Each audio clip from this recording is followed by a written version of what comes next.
Welcome to the Getting Real with Hilary show, where ordinary heroes tell extraordinary stories during unique and never been heard before conversations with your host, Hilary Arno Burns. Hilary's unique listening and way of asking questions results in conversations that aren't usually talked about, so you can create the life that you really want but are afraid you can't really have. We are demonstrating the greatness in the human spirit and creating a world where we all reclaim our birthright of joy, happiness, purpose, and passion.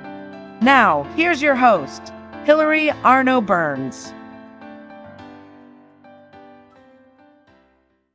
Welcome to the Getting Real with Hilary show, and today we have a very special guest. We have Mary Madeiras. She is an Emmy-winning TV director. She was on all three of the major networks, and one of the shows that she directed, which was one of mine growing up, was General Hospital. But now she does something very different, and that's what we're going to talk about today. I'm going to let Mary tell you. Welcome, Mary. Hi, Hilary. It's great to be here. Thank you for having me. All right. So I think what Mary does now can literally change the planet. I think she already is. And she went from Emmy-winning TV director on major networks to doing something that I don't know is talked about enough, but she's written a book called The Akashic Way. Let's see if you can see it. No. All right, Mary, we need you to hold it. Okay, I'll do it. There you go. There. Okay, yes. The Akashic Way, which I read, and it tells Mary's story. So I don't know how much of her story we're going to get into, but you could definitely get the book if you have curiosity about this, if you've heard about the Akashic Records or not. Now, some people haven't heard that term, Mary, but like you had said, it's also, on the Jewish holidays, we talk about the Book of Life, right? Mm-hmm. And what do other people refer to it as, just so they can relate? Let's see, the Tibetan Book of the Dead, there's a reference to the same idea, a field that records everything about humanity. Yes. Mm-hmm. Okay. There are many. There are different names. And Edgar Cayce was accessing the Akashic Records during all of his channelings that he did in, 30s, 40s. Okay. So they've been around since the beginning of time. Yeah, so it's not a new concept, but you may or may not have heard of it. Mary, before this, as research, she did a reading on me that, profoundly impacted my life. She doesn't remember it, but I do. And, it really taught me a lot of things, which we're going to get into as well. So let's just to say, you were an Emmy-winning TV director, and I think what you said was your contract. You had a contract, and it wasn't renewed. And then, how did you get into this? Just so that people know. Okay, so it wasn't like blip one moment to the next. While I was working in television, which I loved, I was overlapping an interest in metaphysical concepts, and so I would go to workshops, different ones, Abraham Hicks. I was following Paramahansa Yogananda. I just started, it was all, spirituality for me was something I felt like I knew, and it was beginning to awaken in me, right? At the same time that I was still working. And I think now in retrospect, what was going on was I was being nudged to and towards my next offering as part of my own soul's journey that I now know, having worked in the Akashic Records. So I wasn't paying attention to the nudges. And so, I continued. The last show I worked on was General Hospital. And then just out of the blue, really, my contract was not renewed.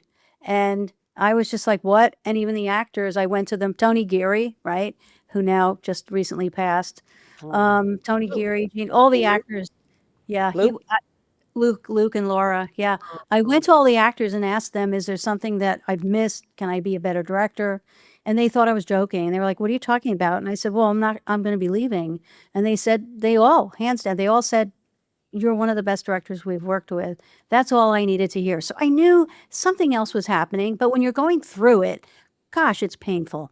So that's where the shift began. And so the floor dropped out from what I'd known. I'd worked, 25 years, even more in entertainment in that way. And so then it So can I ask you, yeah, go ahead. when you say you were getting nudges, because I think, from all my spiritual courses, they say, you get them, they're trying to give you messages. Like, can you describe a nudge that you did or didn't listen to so that, maybe other people are having them and they could say, oh, that's a Yeah. nudge. Okay. Yeah. One nudge we get sometimes when we're being called to live more fully for why we're here, according to that, is when we're drawn to something that we're not an arena we're not in, but we're drawn to something. Because that was the nudge number one. And actually I had that when I was little too. So I was always drawn to like phenomena, the Mm, unseen, mysteries, things that we don't really know about. I was always drawn to that. So we do. And so if we can all think and go, here I am over here, but I've always wanted blah, blah, blah. I think those are the things we sometimes don't pay attention to because we have responsibilities. We're in third dimension with all its things, the things we're being told we have to do. right. You made your bed, lie in it. That old saying. It's like no. So I was getting that, and because every time I would overlap and go to a workshop that was, you know, Eckhart Tolle, whatever it was, I would be like lifted off the floor. I would feel so much better, and I almost didn't want to leave. Right. So it was showing me my being in those areas was showing me, Mary, this is a part of you. And then I would slam back into directing. And Yeah. so that's where it began. And I think that's what a nudge is, at least in my experience. Okay. Pay attention to what we're drawn to. And if we're drawn to what it is we're doing, great, then we're on our own track. Then that makes sense. And we'll also do well and it will be easy, which is the other thing that we did not learn growing up, a lot of us, that no pain, no gain. No, that's not true. It is supposed to be easy and fun, and we can be well paid for what we do that is fun. So anyway, that was what nudge was for me. Oh, that's great. Hmm. Because, yeah, because I think, like I hear that and then I doubt it, which I Hmm. think you had said when you were doing this at first, you had some doubts. Hmm. Is this real? You're talking to whoever. Right. Who are they? And is this, like tell us about, because I think a lot of people would have doubt. Like I think it's easy to see what we're drawn to.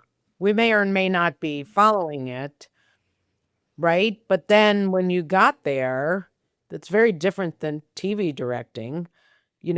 What were you, how did you actually, you went from taking these courses to actually knowing, okay, this is it, the readings, this is the Akashic record. Like, Well, once I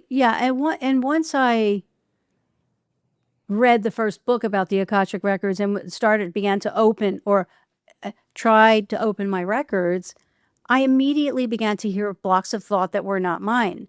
Now that's where my doubt came in. But what that doubt is, and it is for all of us, what I now know, it's our ego. It's that it's that ego conscious that Eckhart refers to, Eckhart Tolle, that the ego conscious is tricky. We are very powerful. We're all powerful beings, every single one of us. We come onto this planet from source, universe, whatever we want to call it, um, as powerful, balanced beings, and we're always that. That cannot be banged out of us. And so, what happens is because of the challenges of living in life, there are challenges. We have systems, we have things we're being told, the families we are born into, belief systems. All of these things can collect and sometimes pull us away from the powerful, centered being of lights that we are. It can happen, and it does happen very, very often. Go ahead. that was one of the things, again, you won't remember what we talked about, but authoritarianism, Oh, yeah. that we're born into that, this is the right way to do it. This is the right way to dress. This is the right way to Yeah. act. Don't be upset. That was one of my favorites. Don't be upset. Be happy, and so we learn not to be our real selves. That's why Yes, I that's read it. right. Or not Read it listen. different. And Yeah. we're all unique, beautiful beings. I like to say of light because that is what we are. Children know this. This is how they act that way, and then we Sometimes some of us just don't listen to them or don't see their light. So yes, we are all of that. And yes, authoritarianism, well, we have thousands of years of that, right? It's been going on a long time. And the ego is the biggest culprit here.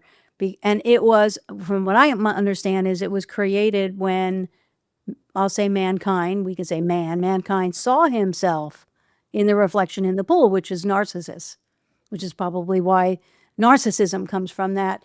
But that's where then it was like, oh, there's another me. Oh, me and me. And then the ego evolved from that. And the ego, We didn't always have the ego? we did not always have the ego, according to what I'm hearing from the Akashic realm. Wow. We began as whole non-duality, a planet of non-duality, love and compassion, no need for the dark to see the light. That's how we began. And then what happened was, once the ego entered the picture, then it set up this duality, me and the other part of me and you, them and us. And then we have this duality, right? And then authoritarianism tried to make sense of that, and called it different things. Then we had psychology coming in. Then and then you need the dark to get the light. All of this stuff was developed out of that. Yeah, you need rules. So I was listening Yeah. to something that said you need police. Once you're separate, you need police, but then you need police for the police, and it goes down from there.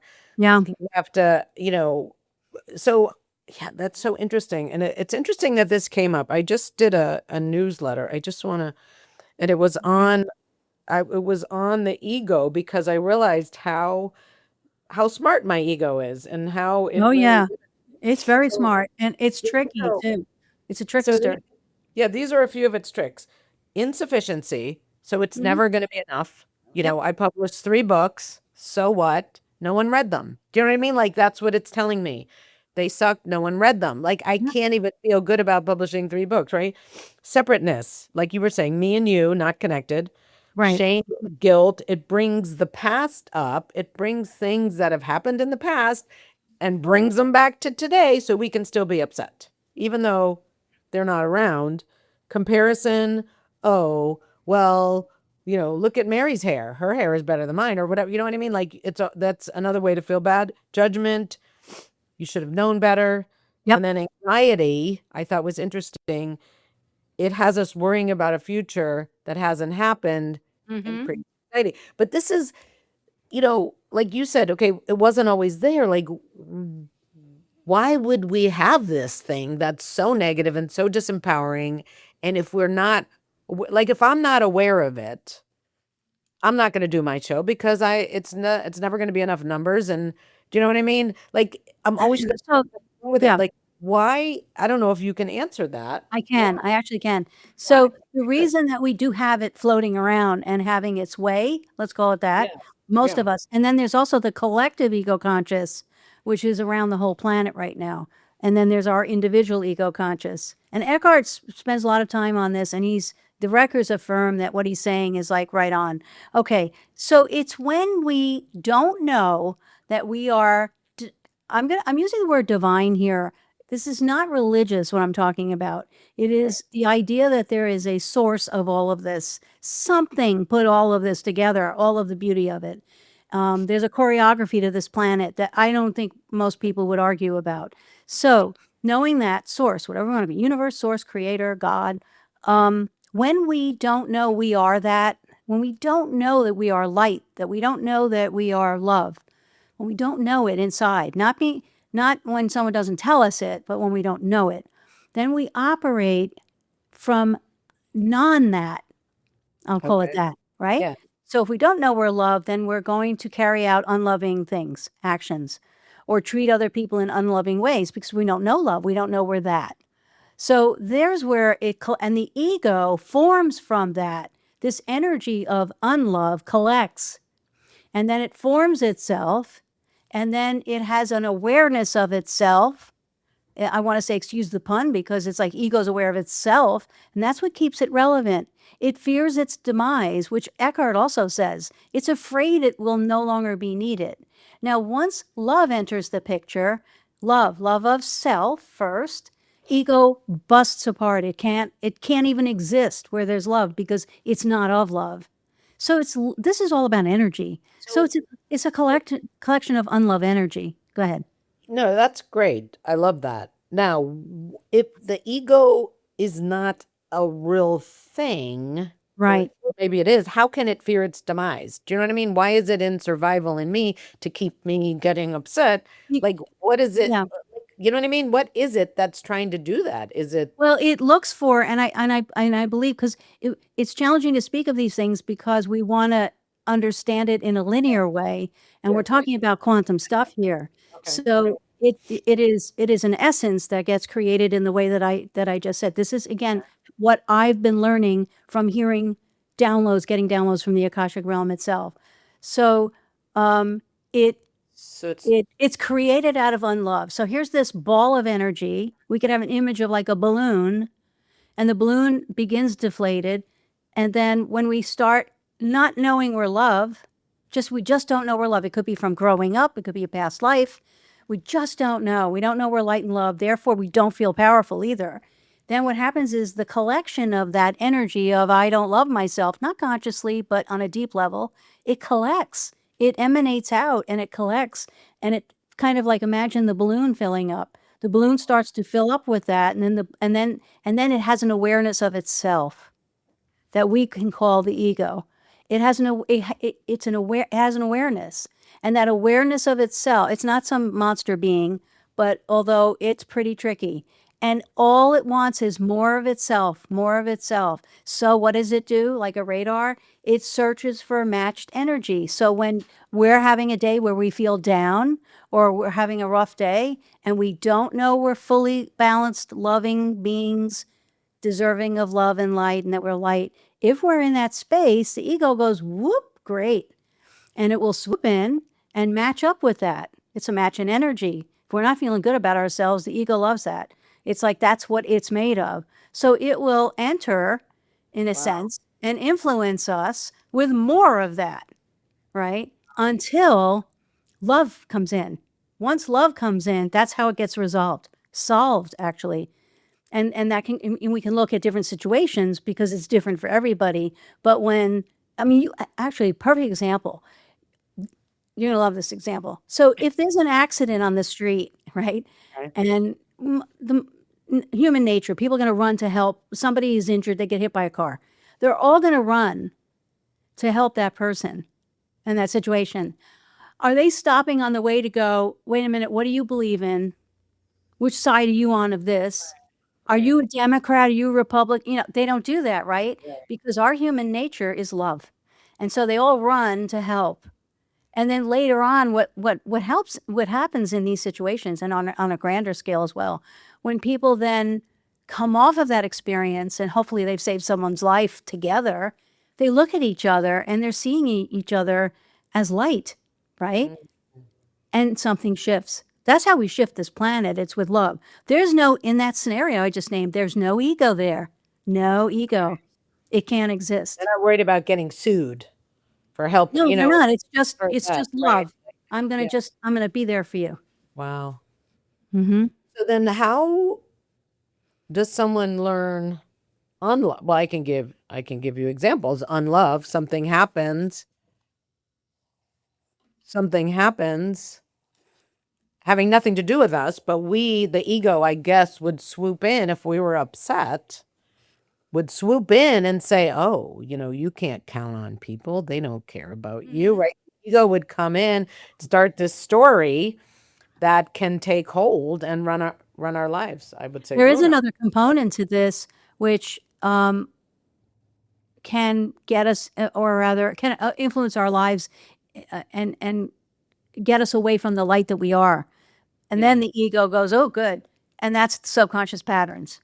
And subconscious, yeah. Okay. And the subconscious is formed when we're third trimester, I think, through 7 years old. It forms itself. And all it does is, Bruce Lipton talks about this, that it just records what's going on in our little lives. That's all. It's not a judger. It doesn't know right or wrong, anything. It's a recording device. So here it is recording how we're loved, how we're treated. What does love look like? What does our world look like? Is there hatred around us? Is there love around us? Is there kindness? Everything gets recorded into the subconscious on every one of us. Then what happens is the subconscious finishes forming, and then it's known now, they're now, I guess, proving this, that the subconscious runs 96 or 7% of our behavior from the background, meaning the conscious is not aware of it. And that's the clue to know that you might have a subconscious pattern, is when you can say, I don't know why I always wind up with fill in the blanks, or I don't know why I always have had this happen in my life. Even though I did the therapy and I did this and I read all these books and I did all these things, I meditated, but I still have this thing, right, that keeps happening. Almost 100% of the time, it's a subconscious pattern that simply formed, recorded that, right? And those subconscious patterns, the ones that are not the positive ones, I'll say, or they wind up not being positive, they keep us from our light. So we're already a little compromised from being our full whole self. And ego goes, oh, great, yeah. In fact, let me help you feel more like crap.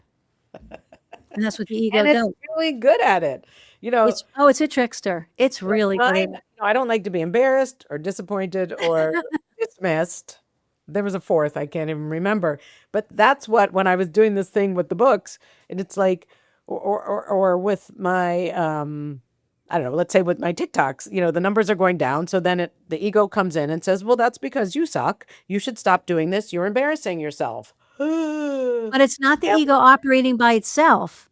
It's the ego grabbing onto an energy that's already there that I don't remember if it came up in your reading, but that probably was a subconscious pattern where somebody in your life in some way, shape, or form was leading you to believe that about yourself.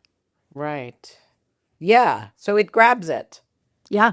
And that's what it flagellates me with. You're embarrassing yourself. And knowing it, by the way, the awareness, like I love that you're laughing about this, because I laugh about it. When I learned about it, I actually worked through some things myself that kept happening. For me, I had petty tyrant bosses, almost every network I worked on, and no one else was having those bosses. They weren't being mean to them. And even the crew people would say, I don't know why he's being so mean to you. Well, I figured it out. I had a subconscious pattern. My number one bully was my father, my drunken father. And then I had one of my brothers bullied me horribly. So my subconscious recorded, oh, this is normal world. And then it just looked for the match to, and so then that's how I manifested. My therapist called it petty tyrant bosses. But once I discovered that, then I started laughing about it, because those subconscious patterns are not ours. We didn't come in choosing them. They were a part of our environment, right? They do have value, by the way. We've come to find that out. But it's kind of funny, because once you're aware of it, it's no longer this weird little albatross secretly in the background. It's now out, and you now know it. You can go when the thought comes in, like you were just doing. You'll have that thought, and now you'll go, wait a minute, that's not me. That's that thing. That's that subconscious pattern. That's the ego. Get out of here. And the way you get it out of there is you do something loving for yourself. It cannot exist where there's love. So I would always attract, in terms of relationships, lying, unavailable men. Always. Even if I thought they were available. Okay. So that's like, something like not deserving then. But Not it was deserving of everything that you deserve, well, because growing up, we talked about this. Of course, it's funny you don't remember, but that I had 3 critical parents: father, mother, and sister. And so being criticized and being told how wrong I was or whatever, and my whatever was normal. So that was normal, to be treated badly or to have someone, you know what I mean, to take someone said, you take the crumbs. I'm like, yeah, I was happy with the crumbs. You know what I mean? Like, oh, good, I get a crumb. I wasn't aware that it was the crumbs, but it was normal. Like you said, petty Yeah. gossip. Like, that I didn't. That was normal. Like, what are you talking about? And so what you're saying is, okay, do something loving for myself. I mean, it's easier for me now not to be even in a relationship, I think, because I'm sort of afraid that I'll repeat the pattern. But how do you think someone, I'm sure I'm not the only one, would break that pattern? Do something loving? Like, how Well, yeah, it's not going do to you be, not attract these petty yeah. tyrant bosses anymore? I mean, obviously you don't Well, have one. here's what happened. Once I knew it was a subconscious pattern, I was Yeah. then aware, because again, there's this component which it does create behavior without our conscious being aware of it. That's one thing. First of all, we got to really believe that. I mean, and I do believe it. When I first heard it, my whole body resonated. I went, oh my God, that makes perfect sense. Once I realized, once you know about a subconscious pattern, because the one that you were talking about just now with men, and I wrote down the word trust here, but not deserving. What was happening when you were little was you were being told you're not deserving of what you want and what you love. And you're not deserving. What does not deserving mean? That means you're being shown that you're not whole, you're not balanced, you're not, it's a judgment, right? So you're being judged. Therefore, how would you not have a pattern developing that is like, well, then I'm not deserving of it. Well, then let's go. The way to get out of this or through this stuff is you got to go through all the levels of the perceptions of it and the reality of what was happening. So if not deserving, and then what does that mean? It means that, well, I guess I'm not of the light like everyone else is. I mean, it goes, it goes deeper sometimes. Then now take that and go into life. And all it's doing, it's not some monster that's attached to you. Then what it is it's just this behavior that simply was observed and experienced as you were little. And then it just is going to look for the same thing. It's that simple. When we know it, when we go, oh my God, that makes sense. Once that happens, that jogs it loose. And then it's now seen. Your conscious now has an awareness of it. Now the conscious can come in and do its thing and go, wait a minute, that's not who I am. So you don't want to just hang there with that, right? The next thing is to then but look for opportunities to do the things that bring you joy without anyone else. In fact, I recommend to people that find those things that bring you joy without telling anyone about it, because you don't want to misstep into somebody that is going to judge you again when you're doing something that you love. Right. So that's, and we have, all of us, we could do a rampage, each one of us, on things that bring us joy. Tiny things, big things, doesn't matter. Once we begin doing that, then we start to get back to our being, which will help us remember, oh yeah, that's who I am. So before all the garbage was happening with you and with other people when we were little, including myself, we were whole round balls of light that came in, right? And I think people think with trauma that goes away and it gets stomped out. It can't. You know that saying, the light always wins? It does. All there is light, really.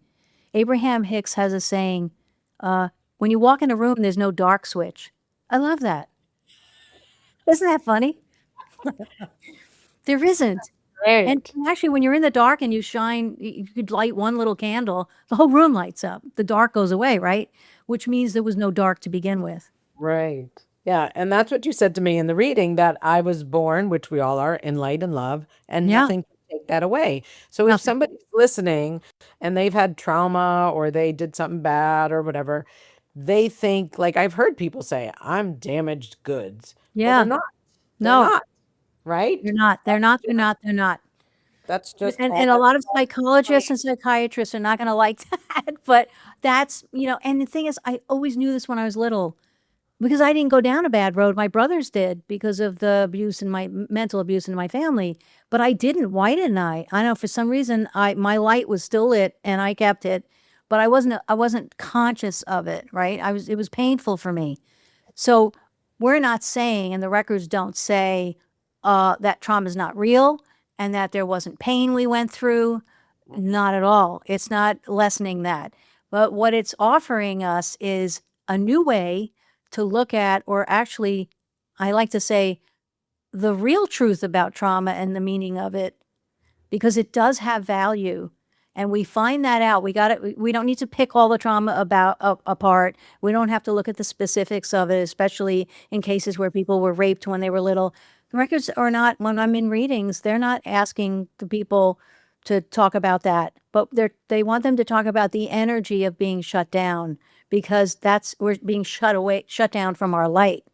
And it happens in all these different forms. It happened for you a certain way, me, and other people. So we want to look at the energy of that, because it's very powerful to be shut down, and people have to use power in order to shut us down, no matter what age we're at.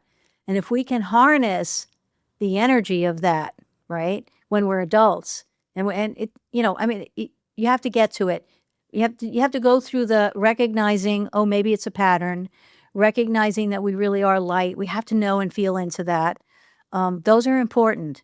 And we have to trust in that. We have to know that we're all really powerful beings of light. We just are, every one of us. And the over thousands of years, all the different systems that have been developed and come about, including the Vatican, have been created out of a sort of, we're in charge, you're not. We're going to tell you what life's about. And that, I believe, is coming from a fear of others, that a fear of what will happen when people come into their own light. Then they won't be needed. The CEO, not the CEO, but the heads of this and that, they're not going to be needed. And so in order to not let people get into their light, we're going to craft this and that and that and that. And I think that's where we're at now.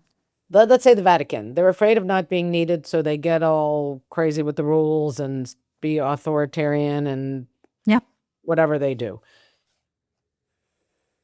Why did we allow that? Like, why, if we were all light and love and powerful beings, how did we allow that? Or is that just because of the ego? Because the ego was already created, and so many of the people be good. You better be good. You better. Well, and also you could also, well, yes and no. Rewind to the very beginnings of every one of these institutions. How did they begin, and by whom? Who, like the first pope, what was going on at that time? I mean, that's what we have to look at, because it's the founders that first started the idea of whatever, fill in the blanks. Most likely, if we really knew them personally today, we would find out that they did not know they were loved. They probably were abused. They were not coming from, I think we're seeing a lot of that right now with leaders around the world. They don't know who they are. And so if you don't know who you are, as I said earlier, you're going to take actions out of that, not the non-light, I'll say, but not consciously. And so then ego will go, oh, great. And then give that person more ideas. Create this, now create a rule, now create laws, now create a bill, goes on and on and on. So, I mean, I think that's how it happens. And the ego is very much involved. And then it turns into what Eckhart refers to as the collective ego conscious, where we have an entire world believing things and believing in, or rather we have a world filled with people who are giving up their power. Wow. Yeah, people are afraid to speak up. They're afraid to say things. They're afraid to mention the elephant in the middle of the room, or whatever room it is. And it's like, well, why? Where is that coming from? It's from not knowing that, you've got, I want to say you got God on your side. You've got non-physical. There's so much in non-physical that's there with us of light and love. And we have that. And we are of that. And so if we know that, we're going to always be protected. People will probably disagree with me on that. But I mean, look at Mother Teresa. People around her said, no, you can't go over there and go through all of those ill people. And she was like, no, I'm doing it. And she was fine. Wow. All right. We have to take our commercial break. I hate to stop this, but we're going to take it. We'll be right back. And we'll continue this conversation. This is so fascinating. All right. Thank you.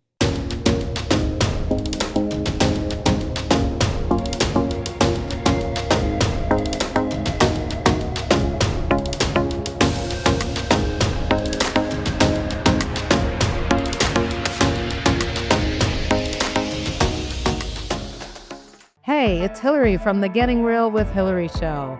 Life can be messy, raw, and real. And sometimes we're afraid to feel vulnerable. We're afraid to be that real self. Well, that's exactly what the Getting Real with Hilary show and Getting Real movement is all about. Being our true selves. Every week, I bring you stories of transformation, authenticity, and hope. People getting real with their struggles, their faith, and their breakthroughs. So don't miss a thing.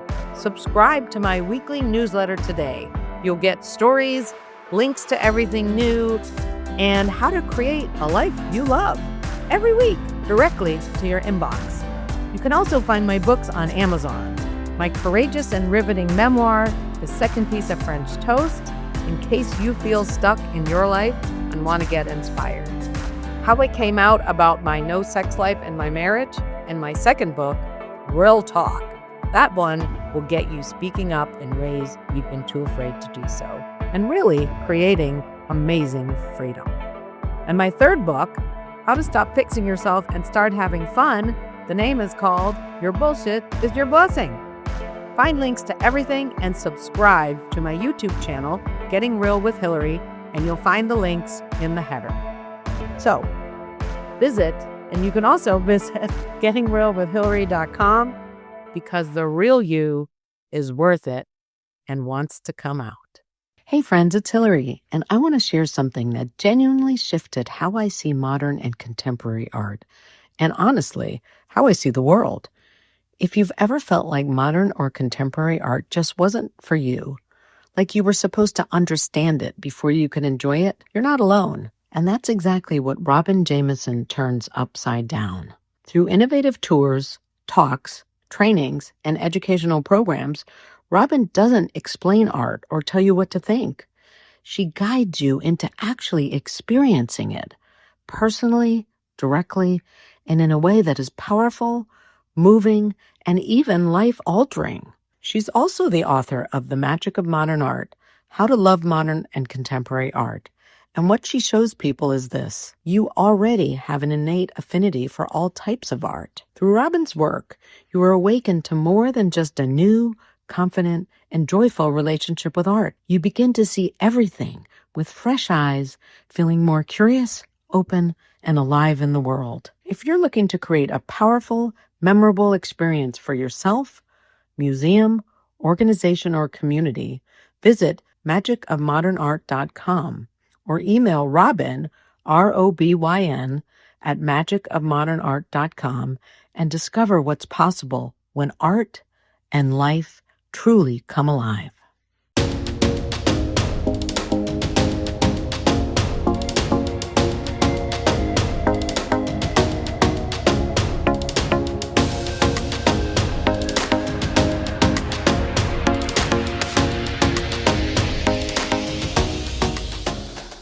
And thank you, as always, to our sponsors who make this show possible. We appreciate your generosity.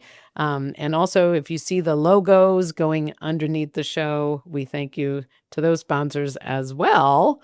And now we're back with Mary. This is so interesting. Wow. So, okay. So the collective ego conscious, does that mean that whatever has been created by the other egos, individual egos, is now as if that's the truth? Is that what that is? Or Well, here's the thing. There's no such. Okay, here's there's another no one. truth, By the way, but I love chatting with you because you're so good at questions and ahas, and it's really fun. I just want to say that. okay. Okay, there's no Okay, not the truth, not the truth, but Mhm. okay. So this is what we were talking about before the show. Let's do this one. So there are people, like, as a people-pleasing, pleasant phony, and that's why I started Getting Real with Hilary. I want to, if Mary says something very strongly, I don't want to disagree with her because I want her to like me. So that's okay. I don't disagree with her. But then let's say, Bob over here has a conflicting opinion. So Mary says, this is blue, and Bob says this is black. Now I know they can't both be true unless it's a blue-black, but now I'm like, I almost get frozen, like, Mhm. and maybe it's, how do I keep both liking me? Do you know what I mean? What do I believe in? What do I? And so that's been a pattern of mine, is not thinking for myself, probably not coming from light and love, Yeah. but thinking from, okay, there's a finite reality and someone's got to be right and someone's got to be wrong. You know what I mean? So I don't know. Okay. Isn't it What? the need? Go ahead. Isn't it the need to be right? Well, didn't that come up in your reading? Or am I guessing that the need? Oh, getting it right. Yeah, yeah, yeah. Getting it right. Okay. I Yeah. have to get it right, or I get like panicked. And there's no right, but it's a survival thing so that I could be okay. It was, for me, it was all about trying to be okay. I couldn't be loved, so let me try to be okay. Let me, excel at grades and sports and, be the captain of this. And like, I always had to do that. It never got me anywhere. Do you know what I mean? I was still not fulfilled, Well, but it was a yeah, let's yeah. unpack this because there are a few things you're saying that are really, really important. So when you were saying I tried this and that and never got me anywhere, the word that came to me was that was excellence. And that's how you Compensate. possibly, everything's about possibilities and probabilities here. You maneuvered your way in spite of and because of that childhood that you're talking about, right? Because if you Right. didn't have that childhood, you may not have gone here, and done very well in when you were doing those things. But Right. somehow something else comes in, and I think it's the subconscious pattern that then weighs in on those things that you did well and go, well, it didn't get me anywhere. Well, where'd that come Right. from? It wasn't Because, like, right? okay, like I was the captain so I was the captain of the varsity women's squash team at Penn. And what I say is, but I wasn't very good. Do you know what I mean? There's always, like, no matter what I did, there's always a but. Yeah, you know, I like I said, I published 3 books, but nobody really read them. Like, there's always a but that devalues the accomplishment. Whoops. Well, wasn't it meh that came out with you? Yeah, very good. You Yeah. do remember. Well, because you had the energy and it reminded me. Yeah, So, yeah, all right. So the word is excellence. So it is your relationship with excellence. And you may be unfamiliar at times with excellence, your own, not in others, because of that subconscious pattern. And that's where when those thoughts keep coming in, they are related to subconscious patterns, or it could be a past life. Like, it can be a past life because we have the energy of our past lives still with us. But in your case, I think it is that childhood of like, hey, who cares? No one, what do you, no one cares about you. Right. So you go and you become president of the United States and you go, it wasn't big. But Yeah, was it was also a big. good term, right? I would say it was a good term. But I So, didn't yeah, I always said if I won the Nobel Peace Prize or something like that, I would be upset because I didn't win it last year. Do you know what I mean? Like, there would always be something well, that see, would. that can turn into a fire. And I think it does, or you wouldn't be sitting here doing what you're doing right now. So those kinds of things, like for me, my being bullied turned into my having a voice. Look at me now. I mean, I'm speaking about things. I was a director. Probably would not have become that or this had I not been bullied and held down so much that a fire was created in me. So you have a fire. We have to look at, I think it helps to look What at created- these yeah. these things in our lives and go, even when it's that voice coming and going, yeah, big deal. Then listen to that and go, wait a minute, and let it create a fire. If you don't want to have a conversation with that voice, that's fine. Ignite the fire. Yeah. Oh, really? Oh, really? Okay, here's what I'm doing next. I'm going to be whatever it is for you, Yeah. right? So Yeah. it's excellence. Make friends with excellence because it's who you were to begin with, and it still is who you are. And you already proved it. It's in the map of your life. You could look at, like you said, being this, being that, excelling at that, at the time. If you just look at that, look at those events, just look at them, and don't do anything else. They represent excellence. And then go, oh, that was me. And the answer is yes. And then that's it. Don't have any other thoughts. Move on to something else, right? That would be a good exercise, right? Yeah. Because you already have it and you have evidence of it and experience with it, which is great. I think you're in a great place. Thank you. Yeah. Well, and I think, one of the things you taught me in the reading was that, for example, being criticized or whatever, that taught me something. I can't remember what, but like each of the things. So if someone has had trauma, or if they've had abuse, or they've had something, or you were bullied, that gave you the fire, or that Yes. has taught them maybe compassion or resilience. resilience, that are bad stuff that we hate, that we could stay victimized by because it's easy and the ego wants us to stay down. Yeah. Yeah. We could stay victimized, and sometimes I do. Yesterday, I let myself feel like a victim for a while because but actually, I'll forget where I was going, but I actually got to feel anger yesterday and scream and call someone stupid, and I allowed myself that. And then by today, I was like, okay, great. How can I reframe this? And I reframed it with, instead of they were stupid and I'm an asshole, I am generous. Isn't it great that I'm in a position where I can be generous? And I actually felt the love and the light versus where I was yesterday. So I forget See? where. So there you go. So you just expressed Reframe it. Yeah. you just yes, and the reframing of it is real. It's not some fake thing, No. And It's it not, made me in other words, feel it's not a trick to try and, help us out. The other thing too is when you were talking about someone over here and someone over here and you're in the middle, like, Yeah. that's that I want to just address that because there is no such thing as truth, which I was starting to say earlier. There is, you know what? And I wrote this down during the commercial break, I think, that there is no truth. There are just perceptions, which then become perspectives. Everything is just a perspective. That's really all this is. There is no right and wrong. And the records talk about it somewhere in my book. But that's what they say. Divine says there's no right and wrong. You created it. Humanity created. That's right. That's wrong. The same accident that I mentioned, there could be bystanders watching that same accident that didn't run in to help.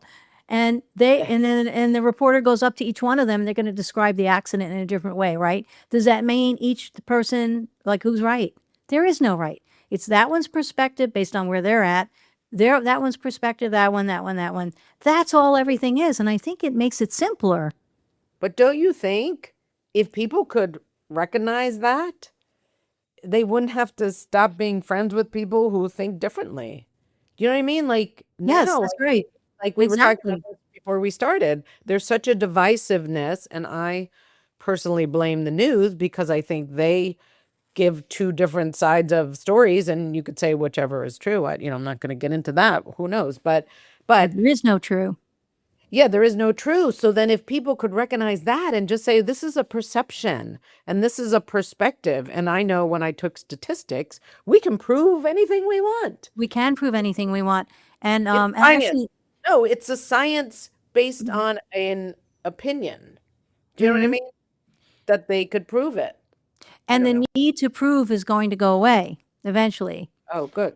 I don't know in our lifetime if it will, but hopefully it will. But anyway, the other thing, let's talk. So the news, I mean, most people are going to agree that the news is just toxic. Great word for it.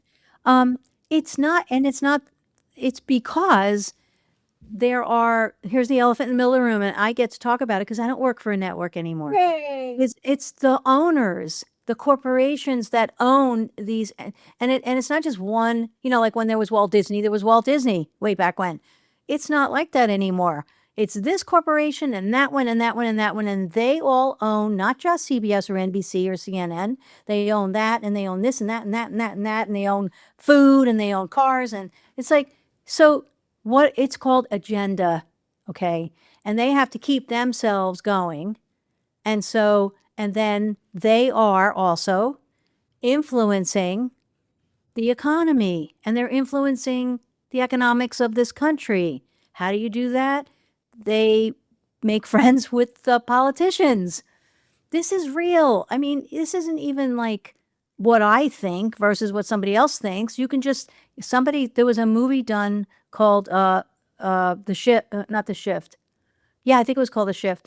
And it was the guy from Procter and Gamble. It was the Gamble brother that left the company, and I think I have the wrong name of the film. But anyway, what he says in the movie is follow the money, follow the money, follow the money, follow the money. That's where you're going to find out who the culprit is. And I'm going to call it culprit. Why we are winding up down here in a muck of like all kinds of different stories and people being harmed and all this stuff. So there it is. I mean, I started at CBS News in the 80s when it was Dan Rather and the 60 Minutes books, and that was pure journalism. It was just here's they would shoot the thing so you'd see the event. There's the footage. Apparently, this one is saying this one's saying that. Here it is. This is what happened. They're not telling you who's right or wrong because there is no right and wrong. There's just, look, this is what happened. Here's what we have seen. And that's it, right? And now we're in this opinion place because also opinions, look at social media. The people that scream the loudest, they get the most view. It's just a mess right now. But it's all, I think, by design, wrapped around money. Well, so when I interviewed a journalist who said it used to be that way in the Dan Rather time, facts, Yeah. and he got out because all of a sudden it's agendas and activists and blah blah blah, and that they're not reporting unbiased news anymore. And it was another woman who said if something doesn't scare us, she was on the radio or something. If her whatever she was going to say doesn't scare the people, they wouldn't put it on. So it's Right. supposed to create fear. Now, Yes. how does the fear tie into the culprits and following the money? How does that make them more money? Because fear places people in a vulnerable position. So now your audience is afraid, then individuals are afraid, then people are talking about the awful thing, and then, whatever the awful thing is that they're telling you to be afraid of, and it's not about whether it's true or not. It's about really my question, and I beg everyone to do this. How do you know? Byron Katie's work is how do you know that to be true? Right. I know I'm saying there's no truth, but it's interesting that her work is based on that. How do you know that to be when people are going, well, he said this and this one did this to me, and she just sits there and goes with her clients. Do you know that to be true? Right. Well, yeah. How? Well, 5 people told me. Well, did the person tell you? Did they show you with their behavior? Right. So I think we've gotten so far away. It's like the old playing telephone, and that one message goes through the pike, and then it's totally different, at the end of the string or the rope or wherever it is. And so I think that it would help us to know there's no such thing as truth. There's perspective, and there are events. Those are real. There are events, That's what happened. occurrences, happenings, and then there are perspectives on those. And that's really everything. And you're right. If we could just know that, we would be okay when someone has a different perspective. We wouldn't need them to come to our perspective. Like, what does that need? That, I think, is wrapped in ego as well. Like, you have to believe what I believe. Why? I never care what other people think. Not care, but it doesn't influence me. And if people are saying things that are different than what my perspective is, I will just say, well, okay, it's not what I hear. Perfect example, George Norrie on Coast to Coast asked me, because we were talking about the Akashic realm, and he said, are you going to tell me that the serial killer is not going to Hades? And we were live on the air, and I said, well, George, according to the Akashic records, no. I didn't want to get into, I don't think there is a Hades, but whatever. Right. But it's perspectives. And that was his perspective, which we have to value each other's perspectives. I think that's very important. Yeah. Yeah. I think that's great. And that's okay. So if I hear 2 different perspectives, hey, great. Give me more. You don't have to do anything about them. Maybe you're feeling like you have to do something. Right. I have to figure out what's No, right. you don't have to. No, I No, can just you don't even have to let those perspectives run through you. Right. Just That's let them happen. And then maybe you'll know what your perspective is, and you get to say what your perspective is. And you call it a perspective. Yeah. Yeah, that's great. All right. We have 1.5 minutes. Mm-hmm. What would you like to leave people with? What's your message? How would you like to see the world in 5 years? Go ahead. Take it away. Well, there's a book and movie called The Lost Horizon, which is based on the idea of Shangri-La or a utopia. A lot of books have been written about that. I really think personally, I think human beings are in so much better shape than we're being told. Please, everybody, think about that. When you're being shown, if somebody's treating you badly or whatever, to stop privately and remind yourself. And you can do it through meditation. If you do pray, talk to the angels, archangels, a loved one on the other side, absolutely important to call on them and say, show me the light that I am. Because if we can help each other and mirror to each other the light that we are, the love that we already are, we don't have to go get it, we are already that, we're going to all feel better. And all of these sharp things that are happening around us, they won't affect us.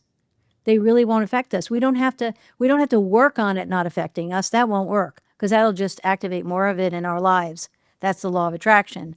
But what we can do is support each other in light and love. And that's what's happening on the planet right now. So I invite everyone to know and think about, wow, I'm really okay, aren't I? I'm more than okay. Wow. And that's our power that we have. That's our right. It's a human right. Wow. Beautiful. Thank you so much, Mary. I could talk to you forever. Unfortunately, our time is up. So thank you. This is fun. I love chatting with you. Great. Yes. All right. Bye, everyone. See you next week. Bye. Thank you for watching this episode. I started getting real with Hilary when I discovered that I was a people-pleasing, pleasant phony and wanted to be more of my real self. We can grow together if you will like the show, subscribe to my channel, and share this episode with your friends and family so that we can have a world that's more real.